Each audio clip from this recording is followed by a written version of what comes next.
આ બહુ અગત્યનો વિષય છે. હા ચાલુ.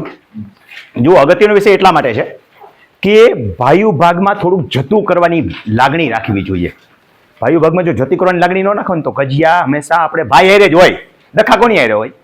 ભારત ને પાકિસ્તાન હારે હોય, આ બધું ચીન હારે હોય, હરખું હોય તો આ બધું શ્રીલંકા નાનકડું એની હારે, માલદીવ એની હારે બેસી જાય, અને આ બધું બાંગ્લાદેશ આડું હાલે. પાડોશી હારે જ હોય ને. આપણને વાંકુમાં સ્વિટરલેન્ડ હારે પડે, આપણે શું લેવા દેવા સ્વિટરલેન્ડ હારે વાંકું પડે? એમ તમારે ખેતીની જેમના કજિયા કોની હારે હોય? પાડોશી. પાડોશી હોય કોણ? આપણો ભાઈ જ. હવે ભાઈ એક ભાઈ જ્યારે બીજાની જમીન વેચે ત્યારે એકબીજાએ મોટું મન રાખવું જોઈએ કે કુવાના પાણીના હક હોય ને જાતા કરી દેવાય.